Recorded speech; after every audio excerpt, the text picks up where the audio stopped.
Like on a personal note, the last 10 years in real estate were strange because what happened in 2008, yes, it was profitable on the one hand side because the nominal value of real estate was inflated through money being introduced to the system. But at the same time, in the meetings, I was witnessing, especially the architects, becoming more and more stressed over time because we had to cut costs constantly. They were not able to build what they wanted to build. They were like totally frustrated.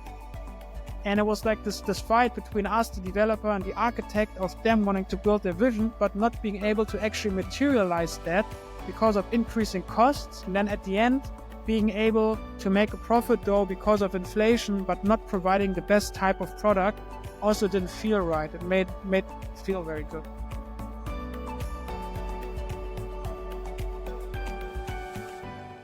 I'm really looking forward to this conversation because Leon has a really great framework that makes him a perfect guest for this conversation about the work of Buckminster Fuller, better known as Bucky, Bitcoin, real estate, and architecture. So Leon, if you would please introduce yourself and share what it is about Buckminster Fuller that piqued your interest or made you come on this very niche and sort of small podcast.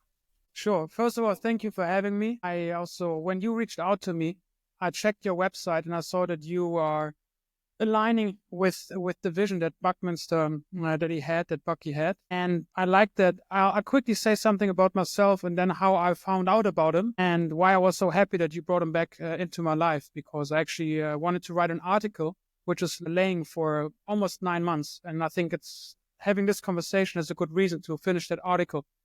So I personally, I have a background in finance and philosophy. So I studied philosophy and ethics and business management, and then I heard about Bitcoin. That was over a decade ago. And then in 2015, I did my master's in financial economics, and I started to look at Bitcoin from an academic perspective. Because I came from a Keynesian background, I wanted to understand if Bitcoin can be money. And then studying Bitcoin really helped me to understand what money is, and it also allowed me to understand that I had no clue what money actually was, even though I studied finance. And and then I went into real estate development because that's the family business, and I worked as a project developer. So from 2016 to 2021, I'd say 22, I was actually actively on the building side. So I was managing building sites. I was helping to manage building sites. I was doing renovations for smaller properties, and I was also involved in financing the purchase, the construction, and also deal flow, outgoing deal flow. So the sale of properties. So I also did that. And I basically, in 2022, I think in 2021 mainly, also I started to realize that Bitcoin really is digital real estate, meaning that right now, real estate has been priced away from its utility value, which you as an architect, you know what the utility value is. It's a place to live in.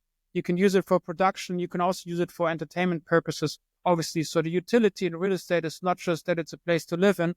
There's much more to it, as something that Bucky, I think, also understood so well. But the fact is that because we have money that loses value, people invest the capital that they own, and they invested in not only, but actually predominantly in Europe and in North America in real estate. So that's the biggest store of value. And people also use it as collateral to lend against. So these two functions, store of value and collateral, these are two functions that I think Bitcoin is able to perform better than real estate because it's a digital store of value. And that really fits in with the narrative with Bucky. And I want to read something out, something that I read about him, which eventually helped me to understand not just Bitcoin, also AI, and why Bitcoin and AI work hand in hand. So I'll read it out loud, and it's a term that he coined. It's called ephemeralization. You might have heard of it. So ephemeralization is a term that Buckminster Fuller termed, and it's the ability of technological advancement to do more and more with less until eventually you can do everything with nothing. That is, an accelerating increase in the efficiency of achieving the same or more output in products, services, or information while requiring less input. And his vision was that ephemeralization through technological progress could result in an ever-increasing standard of living for an ever-growing population. And I read about him. I read about that concept like 9 or 10 months ago. And I knew of him already from my work in real estate, because we have a book in our office, an architecture book of his. So he was familiar with me, but I thought he was just, quote unquote, an architect. Not saying that being an architect does not involve a lot of skills, but what I'm saying is he was actually like really a visionary. And I think like he really fits in also, as you think, with Satoshi, and also with people like Karl Menger and Ludwig von Mises, so the founding fathers of the Austrian school, because these guys were able to think of things other people were not able to think of. And it is strange that actually the standard of living is getting better and better over time, but things become more expensive. So there's a mismatch here, and that is because we have no ledger-based monetary system that is able to actually reflect the deflationary force of the market, because in a free market, if there would be no increase in the monetary supply, things would actually become cheaper, because the nature of the market is deflationary. Things over time fall to their marginal cost of production. And just because the monetary supply is being increased over time, things become more expensive. And Bitcoin, I think, is the currency that we need to actually reflect the deflationary tendencies of the market. And that's kind of what Bucky described, right? Something that you can maybe give a bit more detail about, because he envisioned the time energy-based ledger system. And from my understanding, he also understood that computers built the basis for that system, but unfortunately he wasn't able to see it. But through architecture, he was able to manifest his visions. And now his vision is still there for us to grasp through the tangible objects that he left behind. Yeah, that's fair. I would go as far as saying, probably don't have the time to go into it in this particular podcast, but I've come to the conclusion that he time locked Bitcoin, the idea, into his architecture in a way it would outlast his words, his language. And so for him, it was this clever way of time locking an idea into the future. And reading his work now, it's just a really interesting way to communicate over time that he figured out. And so that's the conclusion I came to. Similar to you, I think as an architect, I knew of him as an architect, maybe engineer. And then one day I read something about him, and it just made me think, gosh, if he understood this, what else was he right about almost 50, 100 years ago? And so that just got me thinking. There's a lot to unpack there. So super interesting. Before we dive too far into it, if you'll bear with me, maybe I'd like to provide a little bit of context why we're even here talking about this. Bucky tirelessly worked on this vision that he called World Game, where individuals or teams collaborated to make the world work for 100% of humanity through spontaneous cooperation without the ecological offense or disadvantage of anyone. Basically, he's saying the world needs to work for you and me, not you or me, and not me at the expense of you. World Game is not zero sum, it's positive sum. And so it's rooted in this idea that you and I can collaborate and we both gain value from that. And in this way, it's an infinite game. It's unlike a finite game of World War where someone wins at the expense of others and you start that game all over again. And so after a lifetime of working on this vision, he concluded that a time energy accounting system was the highest priority to fulfill this hopeful vision. Today, we call this accounting system the Bitcoin network. And understandably, people thought Bucky was an architect or an engineer, but like you mentioned, there's a lot more to his work that people are unaware of. I was unaware of most of it as well until I started doing a deep dive. And according to his own words, he spent his life studying the architecture of the universe. And so he was an architect in many ways, but he didn't like to be categorized in any one bucket. And along this journey, there's clear evidence that he also discovered Bitcoin. He understood the world was not ready for it yet. Computers were not available, for example, like you mentioned. And so he also understood humanity basically had one chance at system level change. And somehow he needed to share this discovery without threatening the people who were empowered by the existing system. And so this is where I think it gets super interesting to think about your work. After studying all of Bucky's work, I believe he used a house as a proxy to talk about Bitcoin because Bitcoin is such an abstract concept, and he knew people had a hard time understanding abstract and invisible concepts and ideas. But everyone understands what a house is. And so he called this applied philosophy. And it's interesting, you have a philosophy background as well, because he called this applied philosophy, and it's basically making philosophy tangible and physical so people can understand it. And he begins by asking the question, what is a house? What is shelter? And ultimately describes a form of a house that can live in your head. Or physically, he would talk about this house as a pipeless architecture. So the ability to disconnect was as important as the ability to connect. And in this way, he's starting to talk about the Bitcoin network in a way that people can see and understand and is familiar to them. And so today you could call that digital property, digital real estate. I think it's kind of a perfect transition into the work and thinking that you've done.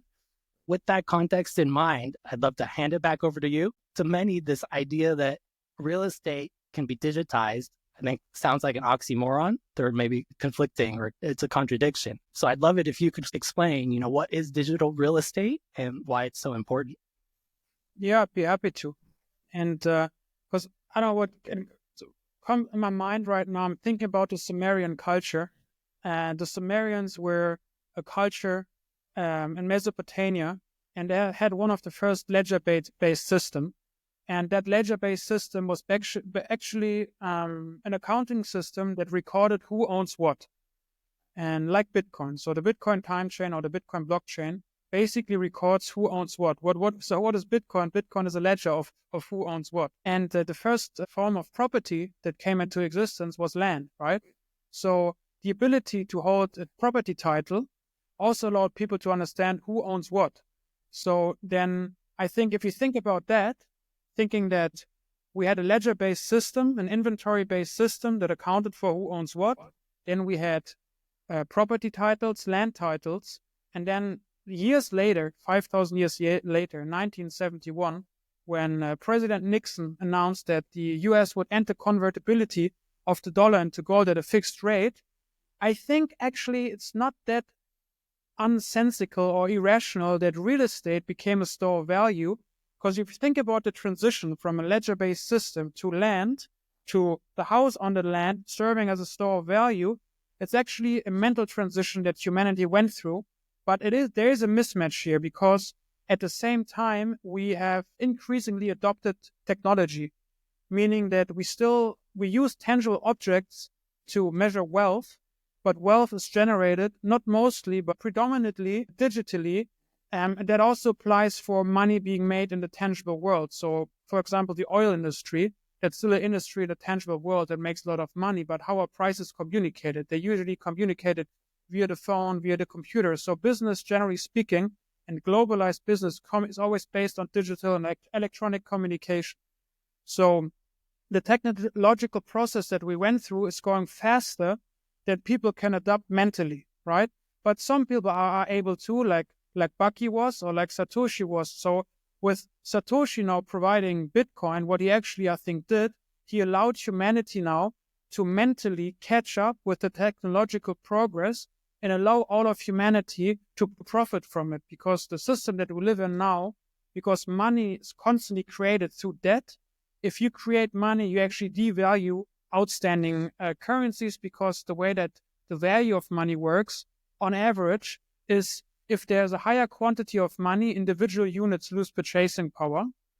If there's way more demand for that money to be used, sometimes that does not happen, meaning if sometimes throughout history there are times when there's currency being produced but no inflation. And the reason for that is that people have a need or demand for excess money. But usually if you increase the supply of money, the purchasing power of individual units goes down. Right, so that is a big problem for humanity. It really holds us back. We can't really develop as we would like to. So what Satoshi did by introducing Bitcoin, he allowed us now to have a monetary base for us to flourish as humanity, and for everybody that puts in the work and that deserves it, obviously, to benefit from it.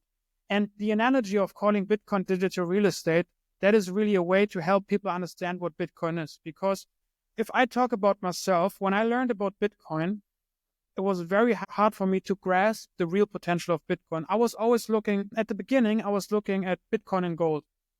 But working in real estate, at some point I understood, I should actually look at the market cap of real estate, because real estate is the most used store of value. And the market cap of gold right now is around 16 trillion. a couple of years ago, 5 years ago, was 10 trillion, and real estate is around 300 trillion.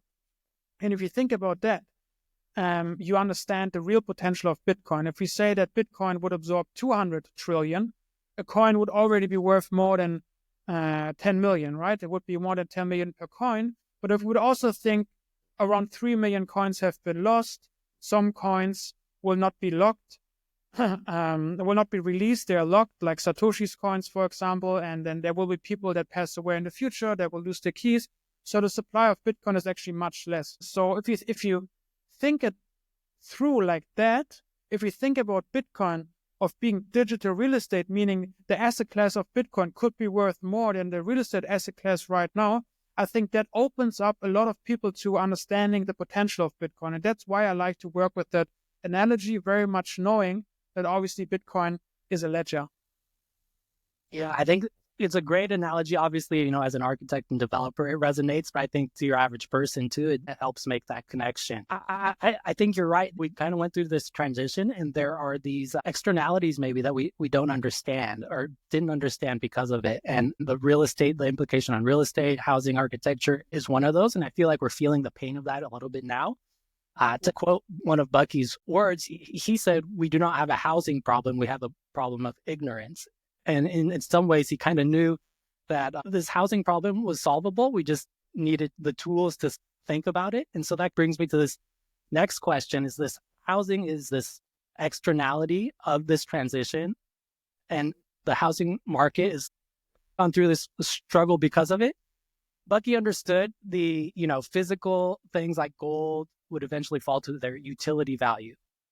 And I know many architects that get into housing to solve affordable housing, and they'll even work for free or pro bono, thinking that by working for free they can bring down the cost of housing. But as you know, the affordability of housing actually has maybe little to do or less to do with the utility value of a home.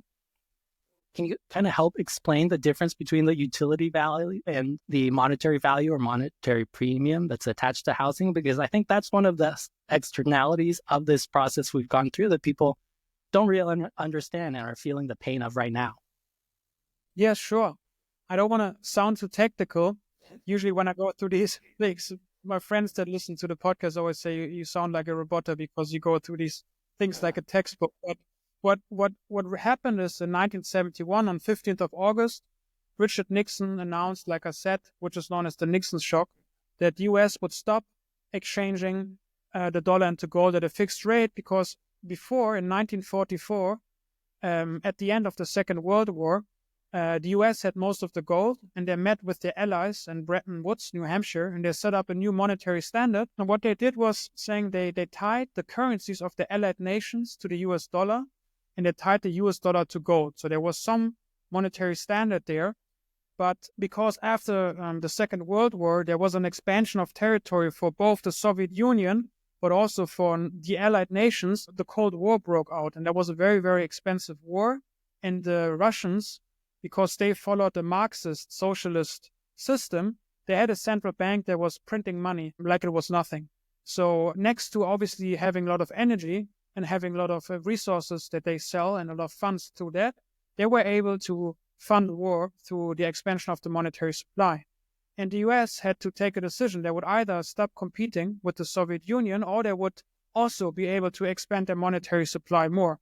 That's why they stopped the convertibility. And then in the 70s, but in the 80s and going forward, more currency, more dollars were introduced, and all the allied nations followed suit, because the US usually sets the monetary standards. They actually still do today. And it looks like they'll also adopt Bitcoin as a jurisdiction first on a large scale. So what then happens is that as the monetary supply increases, people need to invest their money. Where do they invest their money? They invest it in real estate, because real estate can be bought on leverage. You can get money from a bank to buy real estate, and that makes it an attractive investment. So, for example, let's say you put in €1, or $1, you put in $1, and you get $9, so 90% from the bank. That means for every $1 of equity that you put in, you actually own $10 of the asset. So there's a high leverage factor here. And banks also like to extend credit for real estate because they know through the cash flow it's being paid back. And mostly that money is newly created. So giving that money out and receiving interest on it, that's a business opportunity for commercial banks. So that's why they have an interest in giving out credit for real estate. And what happened was that M2, which is the monetary supply, increased around 7% on average. So on average, since 1971, the dollar and the supply of the US dollar increased around 7% each year, right? And real estate, residential real estate, on average, the price increased around 6%. And commercial real estate in the US increased around 4.5%. So that's the trend, right? That's nothing that we can say for sure. But here, there's a clear trend, and the trend is that the price of real estate largely follows the debasement of the monetary supply, meaning it's not necessarily real estate that goes up in value. It's the currency, the unit of account we're measuring it in, that's being devalued, meaning that with inflation, real estate rises in price. So now you talked about the monetary premium, and I think it's an important concept. So a monetary premium basically describes the money that is invested in real estate because it is used as a savings account. And that is a substantial amount because the average price of a home in the US in the 40s was $20,000. I also saw other numbers. Some people sometimes say $4,000, but I think that is very low. So I looked into different statistics. And what I usually run with right now is around 20,000 because I'm talking about, and that's the average home. And now it's around 500,000. And the reason for that is because people save their money in real estate, and also because inflation drives up the cost for construction, and it drives up labor costs and so forth. So we actually have technological advancements like 3D printing that should bring down the cost of housing. Because to answer your question, I was just thinking about a friend of mine. When I studied financial economics and I wrote my master thesis about Bitcoin, he was becoming an architect and he wanted to create affordable housing. And only now I understand how it's possible. It really is possible through technological advancements and by having a currency that allows these technological advancements to actually unfold. But the problem is, and now maybe I'm going very deep into the topic of real estate, but the reason why the existing system cannot allow real estate to come down to its utility value is because it's the most used form of collateral in the financial system. So pension funds, banks, companies, wealthy individuals, they own real estate, they lend against it, and that's how they fund the economic activity. The economic activity in the fiat system is based on debt. Every dollar that's created is a debt-based currency. And we very much saw it in 2008, 2009, and the financial crisis. Once real estate prices come down significantly, the global financial system stumbles, right? That's why there's very little interest. But I also have a solution for that. In my opinion, the solution, you dual collateralize Bitcoin and real estate. That means, so for example, like what I personally work on right now for new developments, I would like to take on extra. So the construction loan plus extra money to buy Bitcoin. And then we hold Bitcoin in the same entity that develops the real estate project. And that has certain properties. Number one, you hedge yourself against the monetary premium that sits in real estate flowing into Bitcoin, because that is that's a possibility. You also hedge yourself against inflation because Bitcoin is disinflationary, meaning is there's less and less new supply. It's limited as well. So you hedge yourself against that and you create a capital base in the company that owns the development project that obviously over time increases in purchasing power and would also allow the developer then to lend against, to fund maintenance, for example. But what I find also most interesting is if you think about construction, I don't know what your experience is, but my experience is construction should take around 18 to 36 months, but usually now it takes around 5 years. That's because of regulation. And sometimes you have certain guidelines. Sometimes prices skyrocket for a couple of months for certain, for example, like wood was very expensive during Corona. We waited a couple of months. Prices came back down. So now it takes around 5 years to have a reasonable sized real estate project from start to finish. And Bitcoin goes through these halving cycles that are 4 years. So every 4 years, the new supply that is being introduced of Bitcoin is halved, and that usually leads to a price increase, right? The bull markets that we know and these speculative bubbles, they usually follow a reduction of new supply because price shoots up if demand stays the same. And when price shoots up, demand goes up because people hear about Bitcoin. Eventually, the price comes back down as well, but it usually ends at a higher low than the previous low. So over 4 years, on average, Bitcoin increases in price. So even if the real estate project takes longer than it used to, let's say it takes 5 years, 6 years, the Bitcoin that you hold in that entity will have already increased in purchasing power. And that makes the whole project more worthy because think about it, we cannot stop developing real estate. That leads me to my next question. Actually, I love that you have started to think about a solution to this because I think this has been an issue that has been unresolved. If we back up a little bit, even Bucky pointed to this problem and he had the foresight where he saw and understood that the existing system was ultimately insolvent. And so you could keep kicking the can down the road. Yeah. But ultimately, because real estate is used as collateral, the system, ultimately it's insolvent and you're just kind of pushing it out a little bit further and a little bit further. And he warned people through his writing about this, but it's hard for people to think that far ahead. In his writing, it's clear that, he's starting to try to help people understand this. This leads me to something I've been thinking a lot about, and I'm actually curious about your thoughts on this. I feel like we're in a bit of an architectural paradox. I think it's inevitable now that the ability to design, engineer, and build buildings is getting easier and easier. Tools are out there. It's getting increasingly easy to design, engineer, and build on one hand. On the other hand, with the emergence of the Bitcoin network absorbing a lot of the monetary and premium in our infrastructure, I think the reason to build is maybe going down. And so there's a bit of a paradox here where the ability to build is getting easier and cheaper and faster potentially, but without the capital preservation side of infrastructure and real estate, the reason to maybe build is less clear, or there's more of a hurdle rate on productivity to build. And so to me, it's unclear where this is going to fall. And I'm curious, given some of the changes we've talked about, how much of the physical real estate and infrastructure do you see will get absorbed into basically the Bitcoin network? And will we continue to build it as much as we have?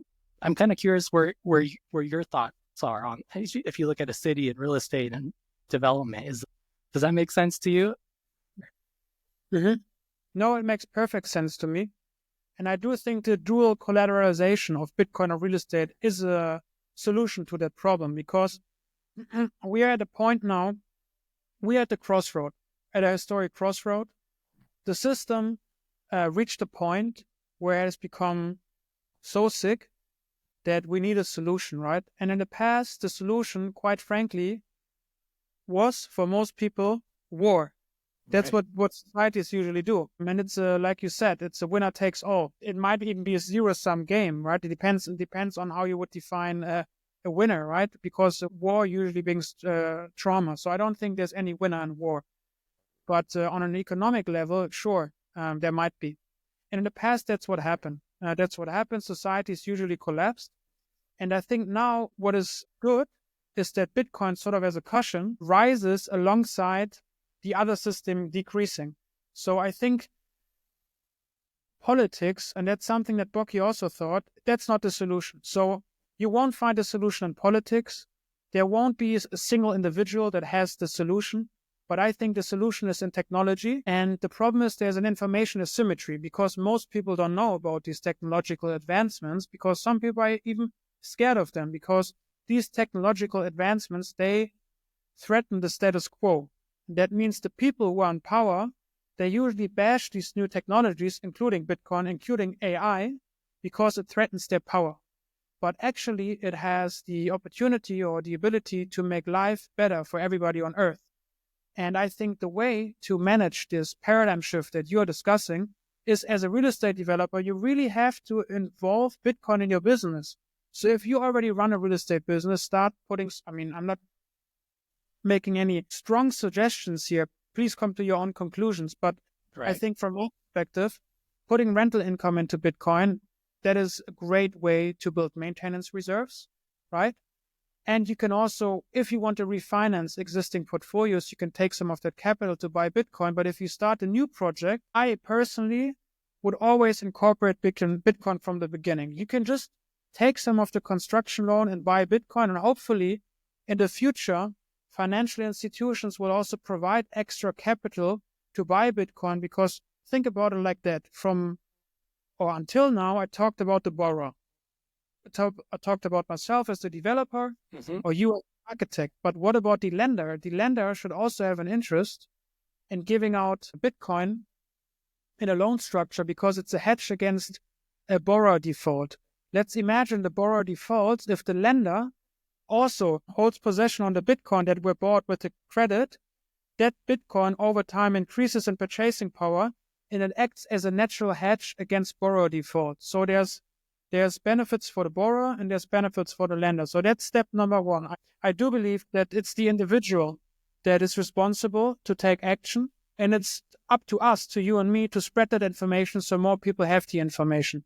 So I think what's going to happen is that the housing crisis is actually artificially made because of inflation, and we will not be able to provide affordable housing over the next decade. I think that's just not possible, because nation states need to produce more money to be able to cope with borrowing costs. But new money being introduced into the system also means that new money flows into real estate, and that means that real estate prices will continue to go up. So The way that the system is built, real estate prices have to go up. Yeah, that hits on another one of Bucky's points, that the solution exists, but if it's not widely known or people don't understand it, then it doesn't do any good. He spent most of his life sort of banging on the door and talking, because he understood the intricacies of this and that the solution was available, but not widely known. And so that's part of the reason I also feel like, these conversations are important, at least in my world. No one's really talking about it. It's not even on their radar. I'm not sure what it's like on your end, but it's a problem that the architecture industry has always faced and continues to. And I think, there's nothing inside of the system necessarily to even prompt you to think about it. So I think as architects, it just feels like projects are taking longer, they're more expensive, they're more complicated. We can't do as good of work as we used to do, but I don't think many people understand why and where this pressure is coming from. And so you sort of have proactive and tangible steps that we can take today to start to address some of this. I think it's all actionable. It's empowering, because I think as individuals, you can make a difference. This is another thing Bucky talked about, is he understood it wouldn't be up to governments or corporations. At the individual level, there are things you can do now that we have the technology available to start to make this difference. So I think that's super exciting. I think it's promising. Before I forget, I just want to comment something. Please also don't forget your thought, but I'll forget mine if I don't mention it. Yeah. You said, and it's true, most people don't see the solution and they suggest a solution that's part of the problem. So when I talk with architects and when I talk with real estate developers, they often suggest, we need more affordable housing in terms of social housing to be built by the government. But they build that with newly created money, which drives up the price of all the outstanding real estate. So I just want to make a point here. It's very important to understand the root cause of this problem is inflation. Yeah, no, I think that's a really good point, because without the right solution, you can actually just keep digging into the problem, and you think you're doing a favor and you think you're helping the system, but you're really not. So I'm glad you pointed that out. Maybe why don't we sort of switch gears and then maybe talk about the potential here? Assuming the Bitcoin network absorbs some of the real estate premium or real estate value, I think that alleviates some of the pressure on building and construction and architecture. And so I'm curious what you think about potential ways that this will improve projects going forward. How do you think the Bitcoin network will change architecture and building going forward, building type, quality, affordability? I think there's a promising future here once we get beyond the transition. I'm curious to see what you think that might look like. Yeah, I think that sound money has the potential to bring sound architecture and also a different culture, because we'll just have more time. When I first heard people talking about this, it sounded a bit strange, but I actually started to understand it when I looked into the past and you look into different cultures. So I talked about the Sumerians. We can also talk about other cultures like the Greeks and the Romans. Obviously, these cultures had slaves, right? So they had time because they had slaves, which is obviously not a good thing. but it's important. They also had gold, which is also important. So there's a monetary standard, and then there were obviously also slaves, right? But I'm talking about now the monetary standard. If you have a currency that increases in purchasing power over time, it sets up time, right? And that is what is considered to be a low time preference. A low time preference means you are able to defer something you want now to tomorrow. You don't want instant gratification. Because, for example, let's say you own some fiat currency, you probably have a high time preference because you know that currency will lose money, so you want to spend it today. If you own Bitcoin, you probably want to think twice before spending your Bitcoin because you understand it increases in purchasing power. From the perspective of a Keynesian, that is bad because they believe money needs to have a very high velocity. It needs to be spent. But that type of thinking is also very short term because they think in 4-year cycles because they think in political terms. And they want growth constantly because these peoples were Fabians, socialists, and they were part of certain elites and governmental elites. And the whole policies that they suggested were catered towards creating growth so that the government and power would win the next election. I think it's also very important to understand that the economic system we're living under is driven by politics. When we look at the La Belle Epoque, for example, that's time from 1871 until the First World War in Europe, when you had really beautiful architecture. And one of the reasons was that you had a gold standard. So the Germans established the gold standard in 1871, and other countries followed suit. The French already had a gold standard. The Germans took some of their gold after they won the war in 1871 under Bismarck, established the gold reserves in the Reichsbank. And that time you had beautiful architecture all over Europe. And that was because people had a bit more time and capital, right? Because on a Bitcoin standard, things become cheaper over time. So you can spend more, for example, on how the building looks. Whereas right now, everything is so expensive that you want to continuously cut costs. So beauty has less room and less space to develop. It's all about cutting costs, saving costs. And if you want to take this really far out, look at a socialist building. The socialist building has very little art, small rooms. It's right. Everything looks the same, and people get misery. So there are studies about how your environment where you live in affects yourself. Of course, light affects us. So if we spend a lot of time indoors, that's very unhealthy. Mm-hmm. But also if we spend time around architecture that is not round, but that is cut in corners always. I mean, I can see your wall is built like that. My wall is built like that.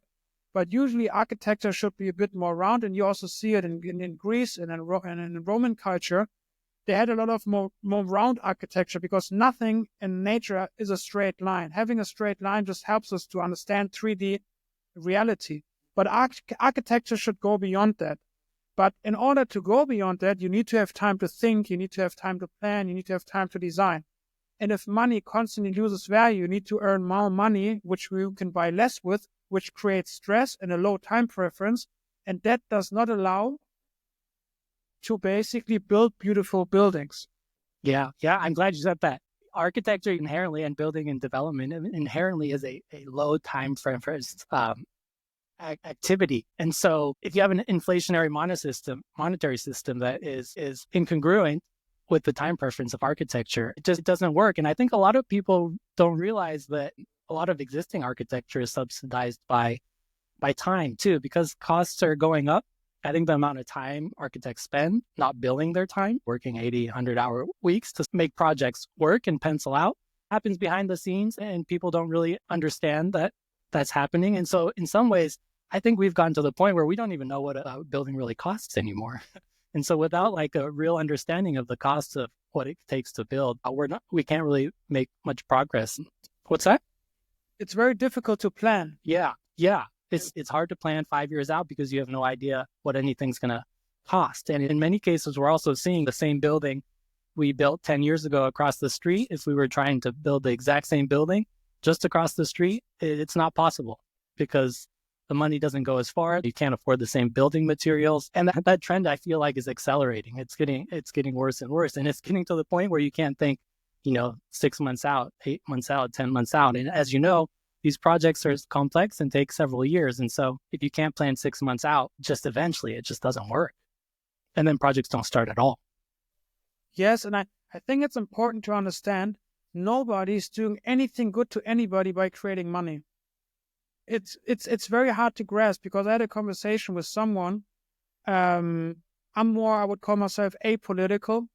I had a conversation with someone who's a Bitcoiner, but more from the, I'd say, left spectrum. And he was arguing that Bitcoin is nice, but at the same time, you need fiat currency, inflationary fiat currency, to distribute it to those who need it. And I understood that he was not capable of understanding that in the short term, this might sound good, but in the long term, you make everybody's standard of living worse and you make everybody more miserable. And the most miserable societies in the world are the ones that go through hyperinflation, right? Look what happened in the Weimar Republic in Germany after hyperinflation. Germany fell into socialism and then the Second World War. Look at what happened in Argentina when they went to hyperinflation. Look at Venezuela, Lebanon, Zimbabwe. So if money loses value, you really take away the basis from human living. And some politicians, they like to distribute money because that's how they catch voters. But I think it's important to understand you're not doing anything good to anybody by creating money. Inflation is inhumane, and it's one of the biggest evils actually that humanity has experienced. And that's something that I really want to point out. But I do understand that a lot of people think they're doing something good by doing it. And me maybe saying that also triggers people, but that's really what it is. We have to come to that conclusion. We have to understand that our life is getting better despite inflation, right? So imagine now we'd have a currency like Bitcoin, for example, that's disinflationary, where you have a limited supply. Like, I think thinking about that just as an exercise can help to really understand what would be possible. And that does create more optimism for myself. Like on a personal note, the last 10 years in real estate were strange, because what happened in 2008, after the crisis, systems started to stumble, interest rates were pulled down, liquidity came into the market, real estate prices went through the roof. But at the same time, regulations and inflation made the business more difficult. So yes, it was profitable on the one hand side, because the nominal value of real estate was inflated through money being introduced to the system. But at the same time, in the meetings, I was witnessing, especially the architects, becoming more and more stressed over time, because we had to cut costs constantly. They were not able to build what they wanted to build. They were like totally frustrated. We as like the developer always had to push on the costs. And it was like this fight between us, the developer, and the architect, of them wanting to build their vision, us hiring them because we like their style and their design concepts, but not being able to actually materialize that because of increasing costs, which is totally strange. And then at the end, being able to make a profit though because of inflation, but not providing the best type of product, also didn't feel right. It made feel very good. Yeah, that's interesting, because we finally have a system that aligns all the incentives. And I think that's promising. You get a client, a developer, architect, all together, and their incentives are a little bit more aligned under a Bitcoin standard. I do also want to talk about, you've had a very interesting thought that I haven't really heard anyone else talk about. And it sounds like you've come to this conclusion that if we do go along this path, eventually we're going to arrive at a building or housing as a service. And I think a lot of people will hear that and reject that as a concept. It's so different. This is also the same conclusion Bucky arrived at. And I tend to agree. I think over the long run, when you understand the system, it's a good thing. But I think it's a major jump for a lot of people to get there. And I'd love to hear a little bit about how you arrived at that conclusion and how you see that transition potentially taking place. Sure. So to be honest, if I would describe what I do, I could say we're real estate developers, but really we're speculators, because we're speculating on the price of real estate going up with inflation. You could say the same thing about people holding Bitcoin. You could say the same thing about people investing in anything, because speculation basically just means realistically you're not able to know what the future is, and there are different outcomes, and you're speculating on a different outcome. So speculation is also not necessarily bad. But the way that real estate works right now, there has been a financialization of the asset class. It is used as a savings account by people to save their purchasing power, because monetary debasement, the increase of of fiat currency has decimated people's purchasing power. And that basically means that real estate now is being used as money. Real estate is one of the most used forms of money, and that for people initially sounds also very strange. But think about what money is. Money is not just something you spend, and money is not necessarily something that the government gives out. Governments have always been involved with money. Taking reference back to Sumer, because I was talking about the Sumerians, the people that had the ledger, they were actually priests, and they were also monarchs. So it was actually the elite that was taking care of this ledger. So in a form, that's also an involvement of the government, but not the government as we know today. So what money is, next to being a medium of exchange that you can use to buy goods and services, it's a store of value. So money is something you can use to hold on to and then exchanges for goods and services in the future, which is also logical because if you think about it, why would someone accept money that loses value, right? Except if they're forced by law or if they have to pay their taxes and that money. Mm-hmm. That is usually because the government wants to control the flow of money because they want to tax it. But it doesn't mean it's a good type of money. But Bitcoin is a near perfect form of money. Quite frankly, at the moment, as a medium of exchange, it doesn't work as well as fiat currency. In the future, I think it will, but it works great as a store of value and it works great as a unit of account. Bitcoin is a great standard you can use to measure other investments in or other products because it helps you to understand the real value of things. Also, in terms of real estate, in 2010 or 2012, it used to cost 100,000 Bitcoin, 50,000 Bitcoin to buy an apartment. Today, it's around 6 Bitcoin, and in 5 years, it will be around 0.3 Bitcoin, and at some point, it will be 0.1 Bitcoin, and at some point, it will be 0.01 Bitcoin. So think about it. And in not too distant future, maybe in 10 to 15 years, the price of an average home will be 0.01 Bitcoin. And that's real affordability. So the affordability in the housing sector is a result of individuals holding Bitcoin. So I think the affordability of goods and services overall is a result of the individual holding Bitcoin. And that monetary premium that sits in real estate that we also discussed, once that flows into Bitcoin, that can take 50 years, that can take 60 years, that can take 100 years, very hard to estimate. At that point, real estate will come back to its utility value, which is being a place to live, being a place to work, being a place to produce, or a place to watch a football game. And at that point in time, us as real estate developers, we will run a business, and that's the business of providing housing, or that's the business of providing a retail space. And for that, we'll receive rent. So we offer a service to the market, and we'll receive rent. And at that point in time, housing will be a service.